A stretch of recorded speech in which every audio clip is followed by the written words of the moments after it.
Crypto products are unregulated and could be highly volatile. Please be aware of the risks before investing.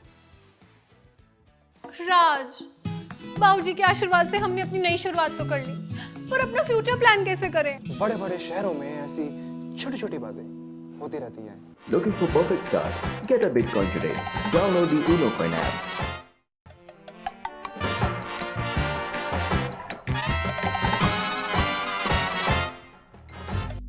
जब मैं तेरी उम्र का था ना, तो एक successful career, long term planning सब रेडी करके रख चुका था। और एक इन महाराज को देखो, पूरा दिन फोन में लगा रहेगा। दैट प्लानिंग तो मैंने भी कर रखी है, ऊनो कॉइन के साथ। नए जमाने के साथ नई चीजें आजमाएं। Looking for Bitcoin? Download the Uno Coin app.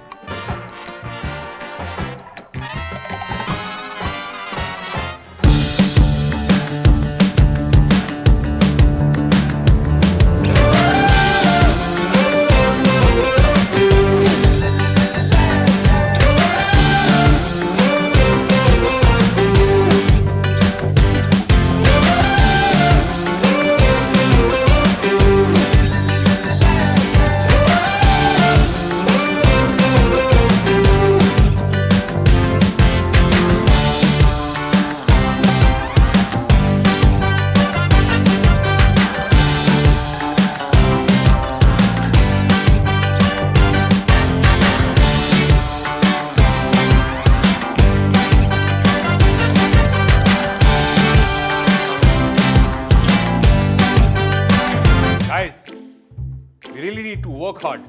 This wasn't a good quarter. Tell me, are you happy with this? Yes! Uno coin. Want to earn Bitcoin? Just grab your phone and shake it. Download the Uno Coin app.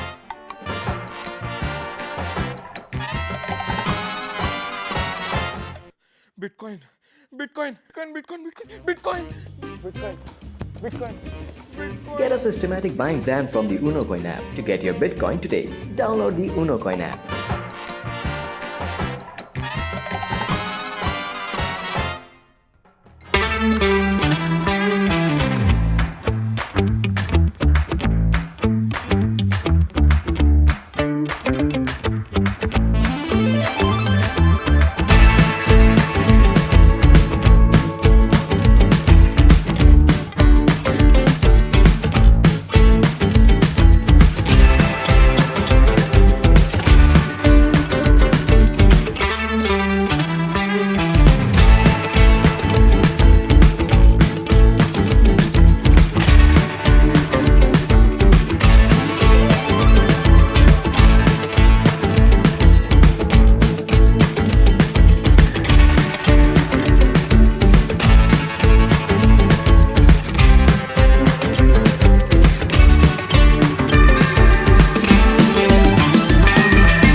Hello everyone, once again welcome back to Uno Point's weekly live sessions. But today we have a very special session because there's a new member that has joined the team of Uno Point's coin list, and it's called XDC Network. And we have Lance Lilly here from the network. And Lance, we're so grateful to have you here. Thank you so much for joining this session. We're going to learn a lot about XDC Network today. But just to begin with, Lance, I want to highlight over your journey into this ecosystem. How did you come into this? What inspired you? And Yeah, good question, and thanks for having me. So, I became interested, probably like a lot of other people, back in 2016, 2017. Crypto started getting really popular. A lot of people were talking about it, and I got into it, somewhat curious. And then after that bull market happened, that first kind of big one that was popular, it just sparked my curiosity to learn more about what's this all about. And I started getting pretty serious about it. It was more of a hobby, really. And then got kind of involved with the XDC community, just as a community member. And then it eventually led to an opportunity for me to contribute full time. So I've been supporting the XDC network 3 years actually this month. So it's been 3 years already that I've been doing some type of work for the XDC network. That's amazing. And I think getting in touch with the community is the most essential part of the journey. And I think the real game begins there. So tell us something about the XDC network. What is it? Like a quick overview. Sure. Good question. So the XDC network is a layer 1 chain. It's been live on mainnet since June of 2019. It started, with this idea of trying to build financial instruments or solutions in trade finance. And obviously to do that, you needed a network or a blockchain solution that was, scalable, efficient. And at that time in 2019, there wasn't as many options, per se as there is now. It seems like there's a lot of fast, scalable, cheap blockchains out there. But it all really started with a trade finance mindset. So it's EVM compatible. It's an open network for anybody to build on, right? So it gives you the opportunity to build on a blockchain that has enterprise level capabilities, but it's also open and public for anybody to build on. And I think maybe when XDC Network first launched, or maybe even when I first started getting curious about blockchain, I feel like a lot of people thought that private networks were kind of the way to go, and none of these institutions or big players would really mess with public networks. And I think tokenization has really changed that narrative. A lot of big names are using public blockchains, and I think XDC has been positioned really well because of its scalability and the work that it's done in trade finance, kind of that enterprise, focused. So XDC Network's been positioned pretty well to be a strong player in open public blockchains and also in trade finance and tokenization. That's amazing. I mean, blockchain is, something that is set to change the world, set to change the ways we are looking at data, technology altogether. Also, one thing that really makes me curious here, because with blockchain, we've seen there's so many different blockchains that are in existence today, and we see each of these. I think most of these face a very common issue, and that is scalability. So, how does XDC, is kind of solving this issue? Yeah, good question. As I said, kind of in my previous comment, I think when XDC Network went live on mainnet, there wasn't really as many options for scalability as there is now. There is a lot of options out there now too, but some certain ones are focusing on different things. But as far as how it approaches the scalability, when it launched, it still uses a delegated proof of stake, and I think that's a pretty popular consensus engine. I think a lot of other layer ones use something similar. But yeah, that enables the network to have really fast transaction speeds. And right now you have roughly a 2-second transaction time, 2-second, block time. But another thing to also consider is finality. So, you have transaction speeds, you have block time, but you also need to consider what the finality time is on the network. And there's going to be huge improvements on that for XDC Network with the upgrade that's coming very soon. We're really close to launching that. And XDC Network will have a finality time of 3 blocks. So that allows it to be trusted, if you will, right? Et cetera, while also maintaining really fast and scalable capabilities. I think I lost your audio there, Lance. Okay, can you hear me? Yeah, I can hear you now. Maybe there was a glitch or Okay. something. Okay. So, Okay. Did you hear about I was talking about the finality time is yes. what I was mentioning. So there's block speed, creating blocks, transaction speed, but also finality. So using the delegated proof of stake network, consensus engine that XDC has allows it to be really scalable and really fast, while also maintaining a really fast finality time. Well, that's great. I'll come back to you and learn more about what is finality. And but before that, we have a question here from Crypto Trailblazers, who's asking, XDC network, is this a coin or token? Is this built on another network, or is this a different network in itself, like BRC and ERC? Yeah, good question. We still get this question, quite a bit, but it is its own layer 1 chain, so it has its own native token XDC. It's not built on Ethereum or built on another network. It's not a layer 2, so it's a layer 1 with its own blockchain and its own native token, XDC. Good question, though. Okay. Also, XDC. So, should we call it a native token? XDC. That is Yes, something that we are using to transact within the network itself. Okay. correct. Yeah, it's this native token. That's great. Now, coming back to the finality point that you mentioned, it intrigued me quite a bit. So, what is that, and how does that affect the network? Good question. So, when there's block time, right? Like how fast blocks are created. But then what finality means is that uh, there's no forking basically, beyond that, right? Like when it's final, nothing can be changed. Let's say if an attack happened on the network, it's basically nothing can fork after that, basically. So it's also preventing, a fork of the network happening, and making sure that everything on the network is final and set on the network to stay for good, moving forward. So, for instance, some proof of work networks technically don't have finality, but proof of stake networks, like what XDC has absolute finality. So I dug into that quite a bit too, because I remember, when I kind of heard about that, I was like, well, isn't a block, final? It's finality. But even when a block's created, if nothing's necessarily final, there's still some risk for a fork or nodes to go rogue on the network and create a fork or something like that. So finality kind of prevents that. Good question. Because I That's think people don't talk about it enough. The people are obsessed with transaction speed and block time, but really finality is what matters. Like time to finality speed is really what matters. And a lot of other networks are fast as well. But I think even when XDC Network first went live and other scalable networks started to come out, people were so obsessed with the transaction time. And some of those networks that were really fast probably didn't have a really fast finality time. So interesting question, something interesting to dive into. Absolutely. I mean, this is something that I rarely hear because when it comes to blockchain, like you mentioned, the transaction speed and all of these factors count in more than finality. And it's something definitely people should talk about more. So, coming to the use cases, Lance, what are the major use cases and what is the problem statement that XDC was created to solve?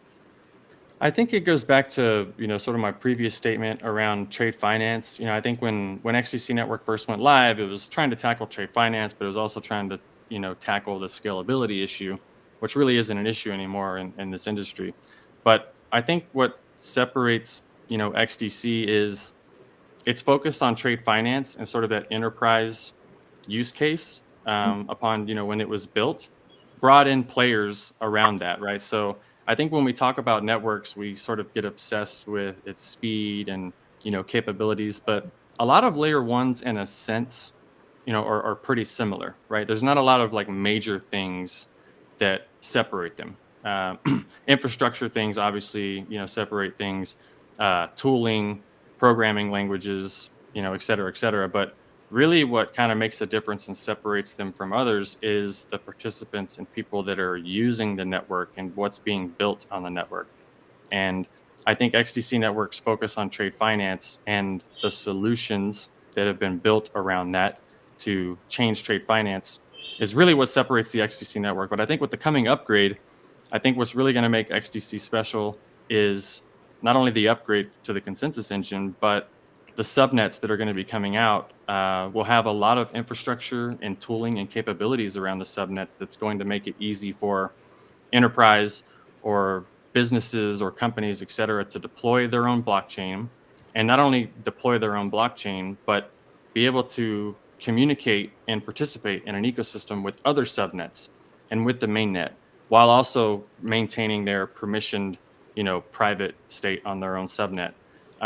It's going to be easy for people to deploy their own subnets. It's going to be easy for them to interact and interoperate with other networks, which really is an incredible feature if you think about it, because interoperability and communicating and working with other blockchains, it still needs work, obviously, when you talk about layer one to layer one, right? But if you would have told, large entities, excuse me, or teams, 3 or 4 years ago, hey, you could deploy your own blockchain like XDC, and it's going to have built-in features basically and tooling for you to interoperate with other networks. people would have been kind of blown away by that. But it's here. It's reality now. It's coming to the XDC network. So I think that is another thing that also sort of separates the XDC network. And there's other layer ones, some with subnet capabilities, and it's not necessarily new as far as being able to deploy your own chain based off of a mainnet per se. But the way it's going to be easy for people that aren't familiar with blockchain that want to use the technology, that's really what makes it, sort of a game changer for the network.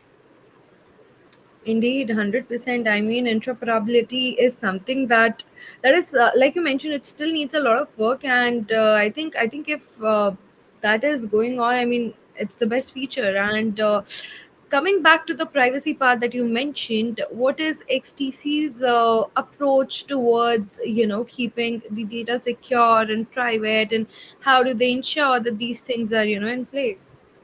Yeah, good question. I think, some of it comes down to participants and node operators in the network, maintaining their nodes and keeping their nodes secure. So some of it sort of falls on that. And there's, guidance in place and, guidelines, et cetera, right, to make them more secure for their users. Also, that the nodes that validate on the network are KYC'd. So that's something that really, helps with that as well. And then, getting back to what we talked about with the finality, that also helps, make it secure, right, to prevent forking or nodes, going rogue on the network. And then especially, with the upgrade, the Byzantine fault tolerant consensus engine and the on-chain forensics capability that's coming with that, paired with nodes being KYC'd on the network. So, there's an identity behind it, right? So, and then there's 10 million XDC staked on the network. So they're less likely to want to try to be a bad actor with the node because it's known who it is. They lose their XDC. And then with the on-chain forensics, there's monitoring on the network that can help prevent nodes from going rogue. And even if they did, the new consensus engine that's coming out prevents that and can even keep the network running. Let's say if by chance some sort of attack did happen.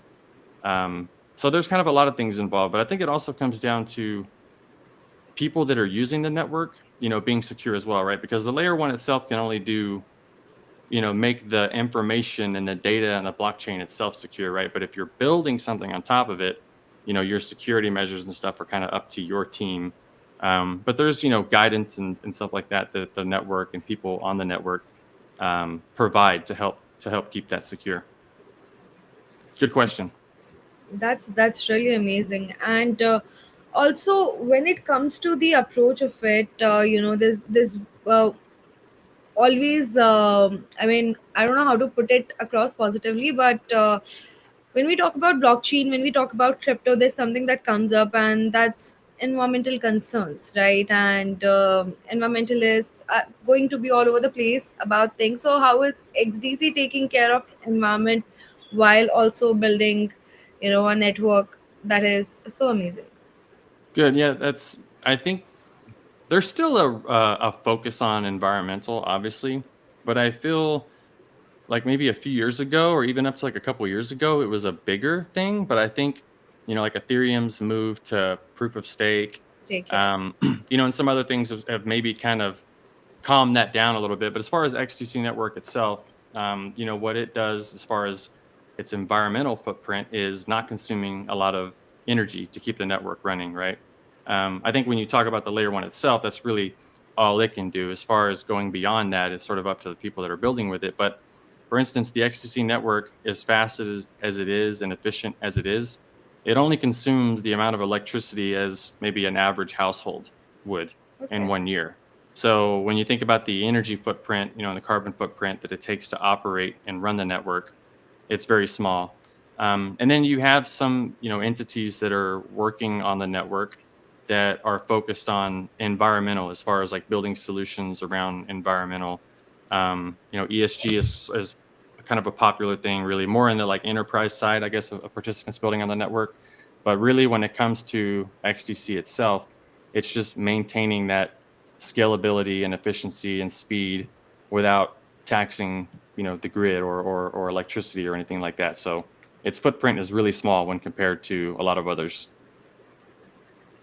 That's great. I mean, that is something for the long run, that is something that should be in focus, and it's great to know that XDC is taking care of that part already. Another thing that is pretty much out there with regards to crypto, with regards to blockchain, is the compliance and the regulatory side of the things. Now, how is XDC kind of dealing with regulatory things and compliance as such? Good question. Really, in a lot of ways, honestly, especially like in the EU or in Asia, Middle East, other areas. Not excluding the U.S. or anything, but there's just been a lot more development on or progress in those areas. Like Mika was a big regulation that happened. M-letter, especially that one. With Trade Trust was an entity that integrated the XDC network for like digital documents, etc.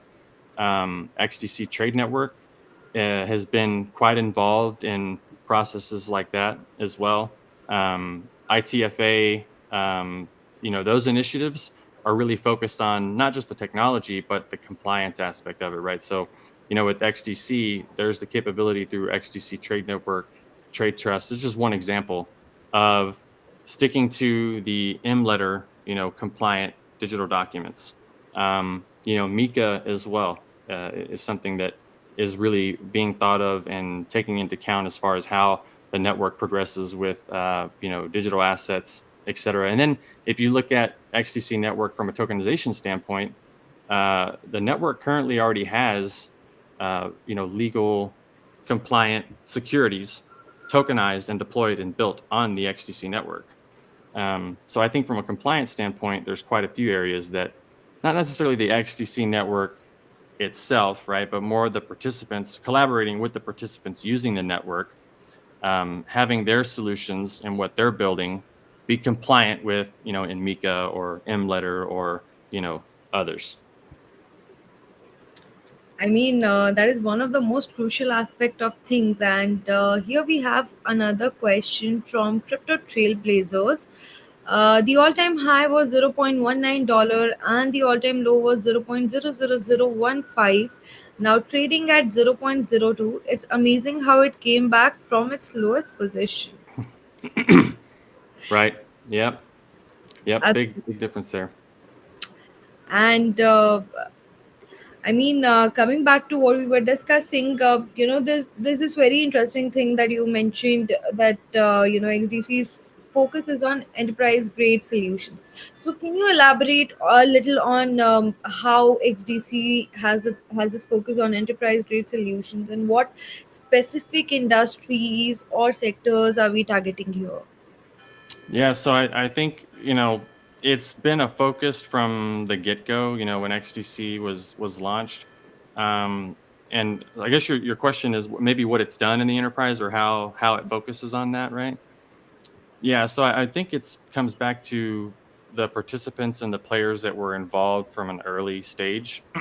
Trade finance was a big focus, right? So TradeFinex, for instance, is a platform that is taking off now. It's becoming a lot more used, and a lot of people are starting to use the platform. Not necessarily people, but entities, trade finance originators, credit unions, and other financial institutions. So platforms like that, providing an easy onboarding process for people that want to use tokenization or blockchain, but don't necessarily have a lot of experience using it. And then when you look at the trade finance aspect of it, look at XDC Trade Network, for example, and the work that it's already doing with cross-border documents, transfer in trade and in trade finance, and being compliant with M-letter, making that process easier for people that aren't in blockchain, but that want to come in and take advantage of the blockchain capabilities, right? Trying to make that process easy for them. When they use it, it shouldn't be this, they have to do something special and different to use this because it's blockchain, right? It has to be easy for them. Like they're not having to think what's going on with this smart contract and what's going on with this wallet, et cetera, so making that process easier. And, going back to what I said too about the securities, there's been a lot of work with Trade Tech. Trade Tech's been a pretty close, participant and collaborator with the XDC network for quite some time. there's been a lot of good developments with trade tech. So, maintaining those relationships and partnerships, if you will, or collaborations with other teams that are focused on something that's very useful in trade finance, tokenization, et cetera, and keeping that process easy for them and onboarding. Um, you know, Tokenization obviously is a big one. It's going to be a big one, moving forward. That's the buzzword that everybody's interested in, and I think there's more, in the works as far as securities, tokenized securities, other real world assets, and just being there to support those participants that are building on the network and making that process easy for them is a focus already, and then a focus that will be maintained moving forward. Okay, I mean, that's great. And Crypto Trailblazers here has a very interesting question. Actually, this is one of the questions that we get very often. And, I'll leave it up to you how you want to answer this one. But he's asking, can you give me the next price prediction for your coin? Any idea where it will be going? Yeah, sorry, I don't talk about price speculation or anything like that. So I hate to be a party pooper, but I have to on this one. I mean, yeah. That served me well. Not getting involved with that stuff has served me well for years already. So I'm gonna maintain that. So there's plenty of that though out on Twitter and Telegram, etc. So if you're interested in that, that's a good place to go find it. Okay, so Crypto Trailblazers, you already have the resources where to look for and what, and try to do your own research. That is the oh, he says nice move. Smart move is the better answer, probably a better statement to put on that. 100%. No matter what, any price prediction anybody gives, it's always wrong. So no point. It's always wrong, and it's wrong of you to even rely on that because there's so many factors that influence price of a particular token or asset. So, I Right. mean, yes. There's too much involved beyond just what people want it to be. I think the important thing is to keep building and creating value for the network, right? If you build something that people will use or institutions will use, and the network's actually being adopted and used, and the usage and transactions and all that stuff start to go up, everything else will take care of itself, and demand will take care of itself, etc. So that's really what we're focused on, and that's the most important thing to focus on. 100%. And once things are growing, eventually the coin's value will also grow. The token's value, correct use of phrase, will eventually Right. grow. So it's more important, Crypto Trailblazer, that you follow the growth that is happening on XDC Network, and keep up with the news. That'll give you ample idea on it. And I mean, that is one of the prerequisites if you are into investing in tokens and coins and cryptocurrencies. So that is the way Yep. to go for it. Yep. I think there's more attention on the technology now than ever. It's like back in 2018, 2019, even 2020, some of the news and stuff that comes out, some of the developments that come out on a regular basis, not around just XDC, but in the industry as a whole, if that news would have been announced 3 or 4 years ago, everybody would be going crazy. But now there's just so many things happening that I feel like people become kind of immune, somewhat to news, kind of no matter how big it is, right? But I think that's also a sign of, look, adoption's happening. But I think the question is what is adoption in your mind? Like what in your mind is adoption? Because I think it's already. I don't think, I know it's already starting to happen, and it's going up as far as how much the technology is being used, the players that are coming in to use it, with XDC Network itself, as well. So I mean, I feel like the future is exciting when it comes to not only XDC but the technology as a whole, right? It's being more welcomed and understood by a lot of entities and big names. So exciting times in the future, I think, for not just XDC only, but the industry as a whole.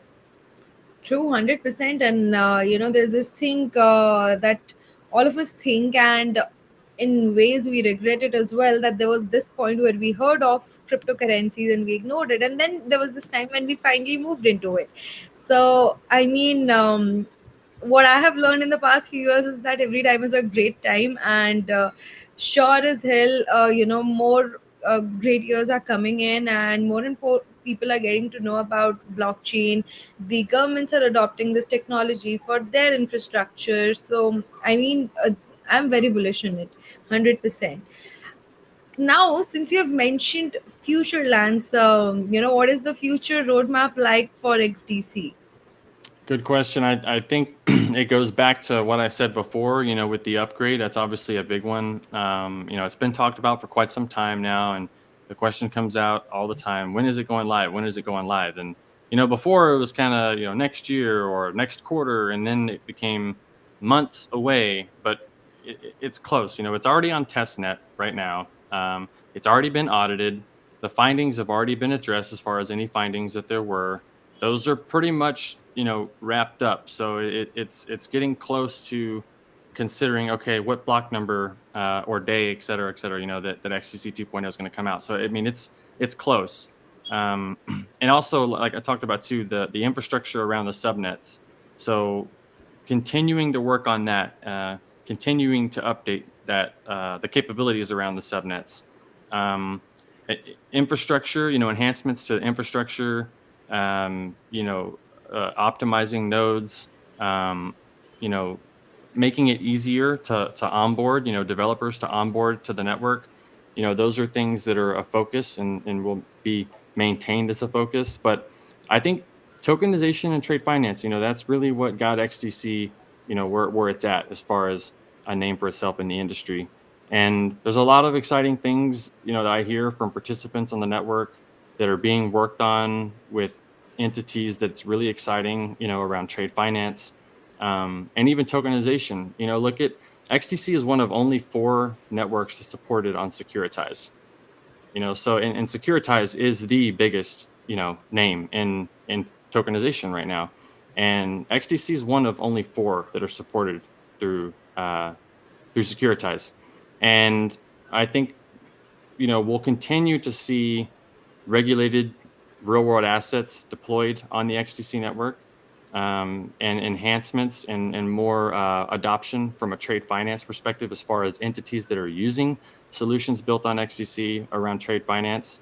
So yeah, I mean, I think a lot of developments around that. So it's exciting. I'm really excited about the subnets in 2.0. I know we've been talking about 2.0 for quite a bit, but really, the subnets and it's XDC 0 and subswap, the capabilities that allow the networks to interoperate, the tools to manage those subnets, I think are going to really be big for the network. And there's already entities and teams that are basically waiting to utilize some of this infrastructure, as well. So those are the main things I'm really looking forward to for the network moving forward. That's great. I mean, now even I'm looking forward to the upgrade and want to see, what comes next and how is it reshaping the things. Now again, there's this bad habit of mine. I love stories, Lance, and with you mentioning trade finance and XDC, the way it was created and everything. Now it really brings me to the question, what is the story behind XDC? Because trade finance is something that, yes, is of crucial importance. And what kind of clicked that the founders, started the network, and what was the motivation behind? What's the story like? Yeah, I think so. I had the opportunity to interview a tool a few weeks ago. It was a really good interview. It was a good opportunity to talk to him. It always is. And we dug into that a little bit as far as kind of his beginnings. He had always been, an entrepreneur, had been very successful in the projects and stuff that he'd worked on. Had made, connections sort of in finance from what he was working on. And he realized that a lot of the solutions and technology that was being used was not good at all.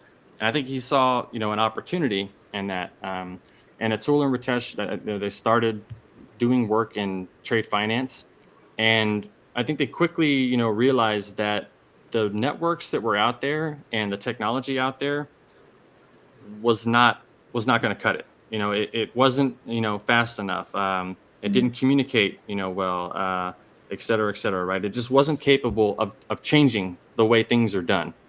And that was sort of the, inspiration behind the XDC network. They needed something that allowed people to collaborate together globally and allowed entities to work together and share, together and transact together on a global stage fast and efficiently. And as I said, the solutions that were out there just weren't going to cut it. So it was partly because there was an opportunity out there as well, right? So, they took it and built the XDC network. And because of that trade finance background and sort of finance background, and them seeing sort of the loopholes and, the lack of technology and innovation there, that's really what kind of inspired trade finance and launching the XDC network as a scalable, efficient, solution for blockchain.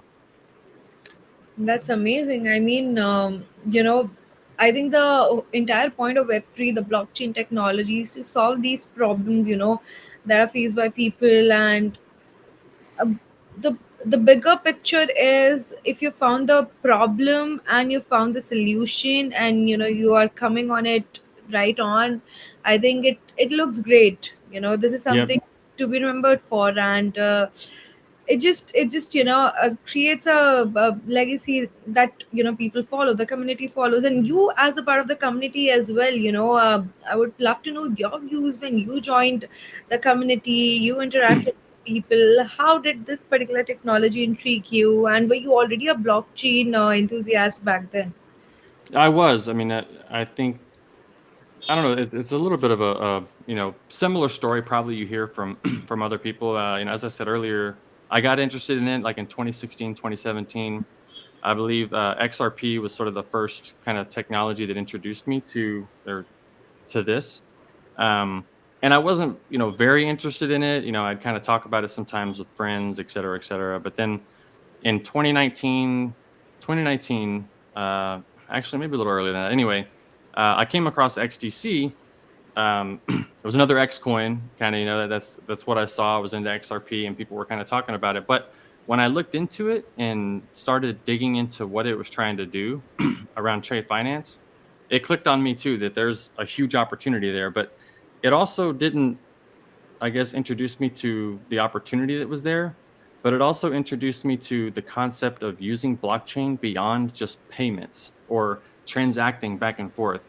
I thought to myself, like, digital documents and trade finance and all this stuff, like how is that possible with a coin or whatever, like that doesn't even make sense.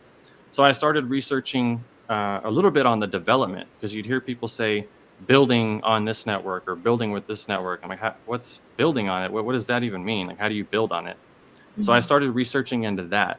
And when I found out all the other ways that it can be used, and when you think fundamentally to what blockchain really is, it's a decentralized, trusted, open public network that allows people from all over the world to verify information and confirm information and transact information and data, between each other and value.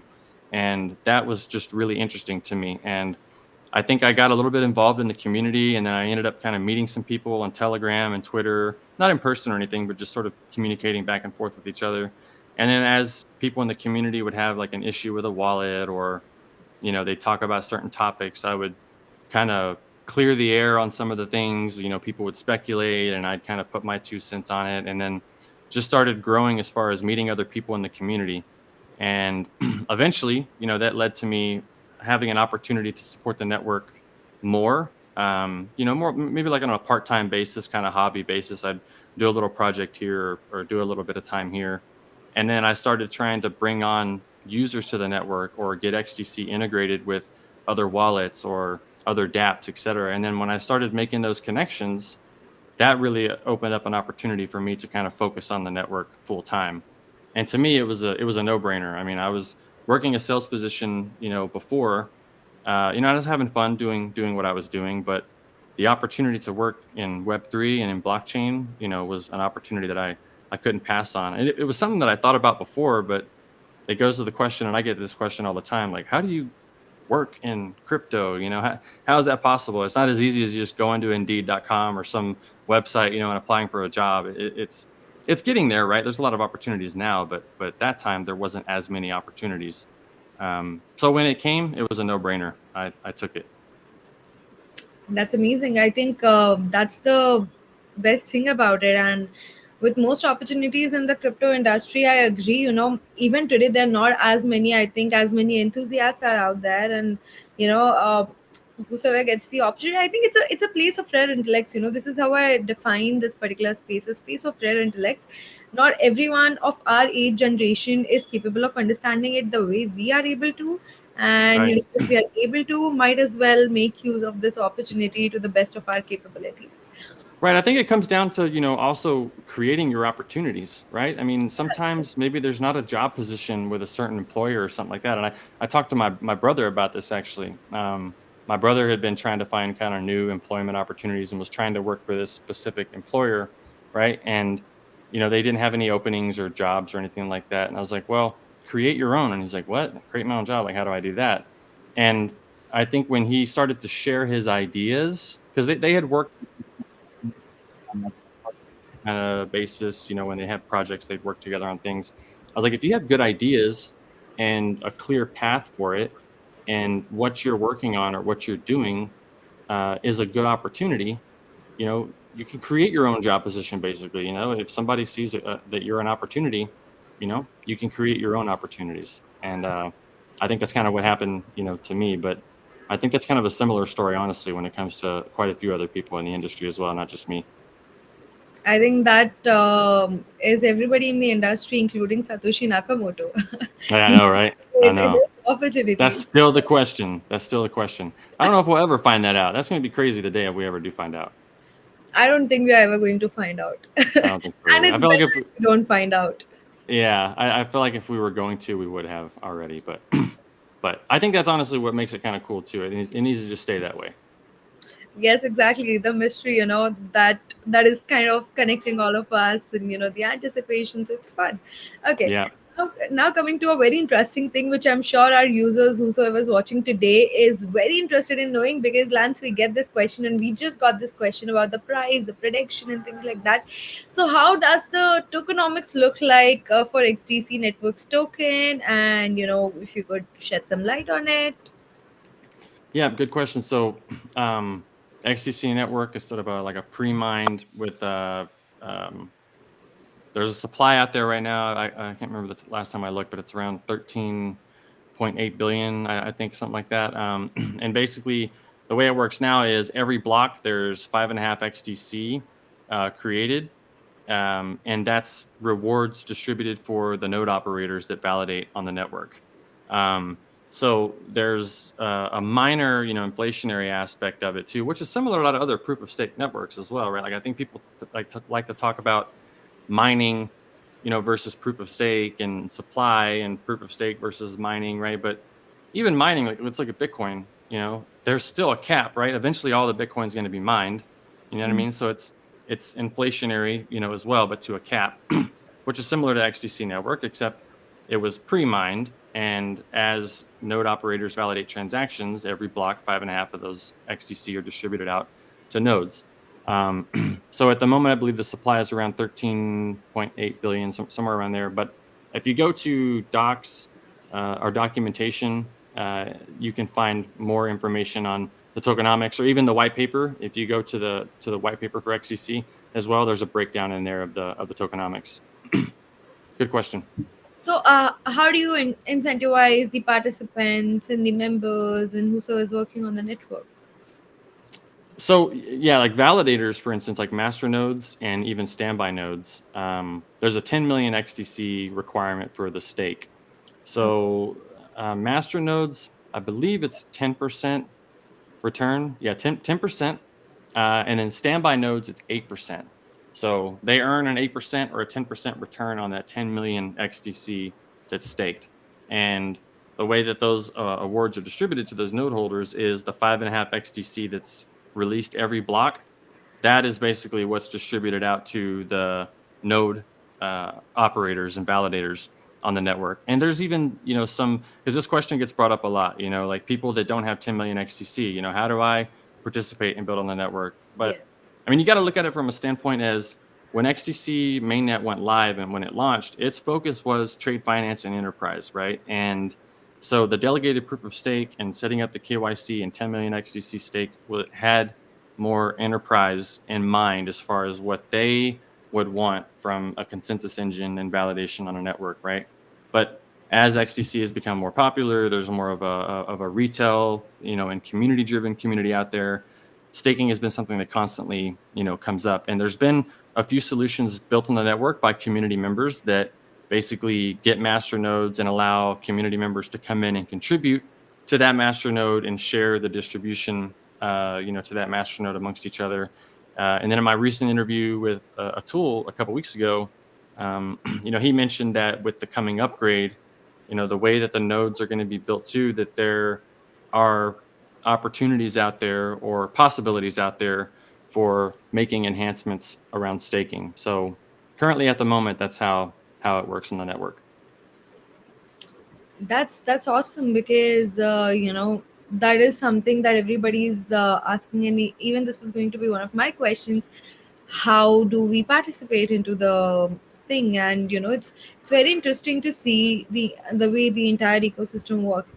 Okay, now coming to the interesting part, because XDC is also solving at the time when we started, maybe the problem solvers were not there as much as there are today.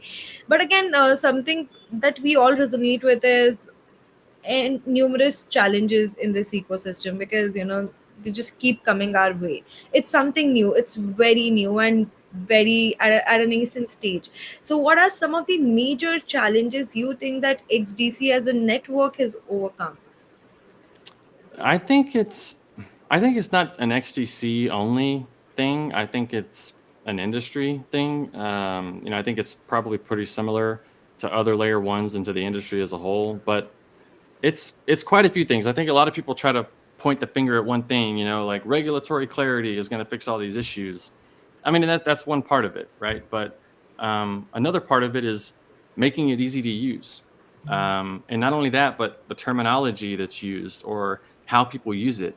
I've been a part of quite a few projects as far as entities that have come and built with the XDC network and been involved in those projects. I'm not a developer, but working, with the developers on some of those projects. And the same thing kind of always comes up, when you talk about tokenization, their head, wraps around like a token, or when you say wallet, it gets them really confused. Like it creates this preliminary kind of mindset of as far as like what things are, and it's hard to change them from that. So I think some of it is also just education and making it easier for people to use the technology. Part of that comes from tooling and infrastructure, available for people to use. Getting more experienced developers, involved in the ecosystem that can participate and build, projects. So, regulation is one thing, and there's, like I said before in a previous question, there's been some good advancements there, and that will continue to be, a focus as well. But I think some of the bigger challenges really is just education, information, and the onboarding process for users and making it easy for people to use the technology. And then not only that, but giving people the correct understanding of how it is used. Every time, I've been involved with a project, I think people kind of get this mindset that blockchain can do everything, that you just click a few buttons and you do this and the blockchain does everything. And it's like, no, it's one tool in your toolbox, basically. You build your software or your application the way you would build any other application, right? But now, if you're using blockchain for the smart contract aspect of it, or the transacting between people aspect of it, right, or acting as an intermediary between two parties, keeping a ledger of your information or your transactions or your users, et cetera, how do you implement that into your software or your application? And that right there is the important thing that needs to kind of get tackled, right? And that's where I go back to the education and the information, et cetera. And just look at, as with any new technology, right? As people use it more, it will become easier and more known how to use it and its capabilities and what it can do. And I think with tokenization being really big now, and a lot of big names and big players coming into the industry, I think that's continuously getting better. Absolutely, and the adoption is increasing as well. As more and more people learn about it, I think education is something that is driving itself in this industry because the coming generation, the kids who are in colleges right now, into tech, into finance, into anything, they're very much interested in exploring courses on blockchain, courses on not tokenization particularly, but again cryptocurrency, the infrastructure, things like that, smart contracts, all of these things. And it's very great to see because all of these kids are, the people who are going to carry this technology forward, and their interest in this is really promising. This kind of Yep. tells us that there's a better tomorrow, and it's going to be so much more better with the young minds, the bright minds coming to the picture. Now, a very interesting question I have here for you, Lance. A lot of these networks, again, the reason why I mentioned college kids and kids who are interested in these kinds of things, a lot of these networks are kind of doing internship courses. They're giving out grants to kids who want to develop on certain networks. They're doing different initiatives. So what is your plan for adoption when it comes to the next gen handing over things? Good question. There's been a good focus from participants on the network to engage with colleges. Certain participants that are building on the network, for instance, I'll say plugin for one, they have even programs themselves where they go to colleges and do classes and sort of help train and kind of onboard this, new generation of developers. And I think that's important, right? It all can't fall on, just XDC Foundation or Zenfin, et cetera. That it's part of it. It definitely is, but it takes the participants and people using the network as well to try to help, bring that forward. So I think things have also changed as far as grants. I think when you're back in like 2019, 2020, 2021, there were a lot of grant programs out there, but I think the industry was still in that discovery phase of like what's possible and what can be done. But I think that's not all of that's figured out now, right? But I think there is a clearer path on what can be done and what can't be done. And I think some of that came from the grant program, but there's not necessarily a grant program, but there's accelerator programs out there where if you have sort of a startup and a good opportunity out there, that's a good path to take. XDC DAO, that's also gone, live, is an opportunity for people to pitch their ideas to the community for funding, which would come from the ecosystem development fund that's released every quarter. So that's another way, and it's going to take all of those to bring on new users. And I want to go back real quick to what we talked about as far as like onboarding users and making it easier to try to progress the technology. I think as or it being public, I think has really been huge for the industry, right? Because look, Ethereum's public, XDC's public, but a lot of the industry is permissionless or open, public for a lot of developers to come on. And that creates an awesome opportunity if you compare it to centralized technologies, like corporate, et cetera, where they build their technologies and it's closed. But with blockchain and Web3, all developers can come in and share ideas and work on each other's projects through GitHub. And there's been a lot of smart people that have worked on certain issues and certain things to progress, like how wallets are used and account abstraction, automating smart contracts, stuff like that. So a lot of these things are really helpful in making the technology not only more capable but easier to use. And I think a lot of that has come from the fact that it's open and public, and that allows a lot of people with good ideas to come and collaborate and work together. So I think that's been a real huge thing for not only XDC but for the industry as a whole. Indeed, 100%. I think it's very very important. The onboarding process you mentioned and all of these small processes that are involved throughout it. It's very important, the way the way people are looking at it. And I mean, I just know for sure that there's enough people out there. I had this very recent instance where someone I met who's a hardcore developer and is very interested into blockchain technology and is in his like late 40s as such, and he's very interested. What do I do? How do I learn how to develop?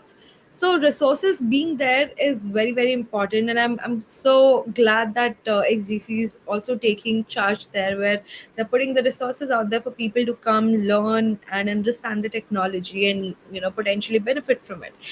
So I mean, overall, I think XGC is doing great work, and I would have asked you more about the upgrade because I'm very, very much interested in knowing that.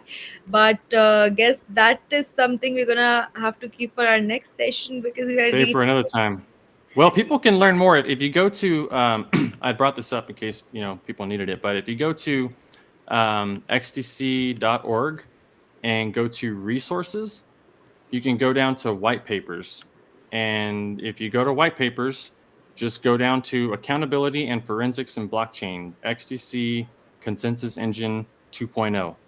So just go to xdc.org and then go to resources, and the white paper for XDC 2.0 is right there. And then, follow XDC Foundation on Twitter for more information and updates on 2.0. Zenfin official as well on Twitter for updates on that, because that's going to be coming very soon. That's amazing. So, if the backend team can please post the handle over here in the comment section so that people can get the link directly, that would be great. And so, before we close in the session, Lance, what are your closing remarks for today's session? And what do you want to tell our people out there who are watching this session with regards to the token, with regards to the, the technology? Yeah, I think closing remarks are that there's, for me personally, there's some exciting times ahead. It goes back to, like I said, with the upgrade, the consensus engine upgrade, the subnets, is going to be big for more institutional players and teams and businesses to come in and participate and use blockchain. We talked about making it easier, right? That's going to be one tool in the toolbox, right, to make it easier. The accelerator programs, XDC DAO is going to make it a path more clear for people to come in and try to get the funding to get their projects or ideas moving forward. So there's a lot that's happening right now that's coming, and we're on the the brink of it. It's going to create opportunity to onboard more users from not only an enterprise perspective, but maybe a more retail focused perspective. And to me, that's exciting. I think XDC has a good name, respected name, amongst the community and the industry, right? But I think the subnets, things that are happening around trade finance and tokenization, the consensus upgrade, when you kind of think of all those things, it's really going to help XDC solidify itself as being amongst, the top blockchain technologies out there in the industry. 100%, and I totally believe in the cause and the progress that is ahead of XDC Network, given all the things that are going on. I'm very excited to know what's coming and the upgrade, and I'm obviously going to go out there and read more about it because I'm super intrigued about that. With this, we'll be closing out today's session, everyone. Thank you so much for joining in. Thank you so much, Lance, for your time and the insights you gave us today. I mean, I'm sure it's really, really helpful for all the people who watched our session today. And guys, there's this link in the comment section from where you can go and read out information about the upgrade that's coming on XDC Network. And yeah, make sure to follow all the Twitter handles, XDC's Twitter handle, also UnoCoin's Twitter handle for getting to know all the things that we're gonna be doing in the upcoming days. Till then, take care, bye, and have fun. Yeah. Thanks, guys. Good talking.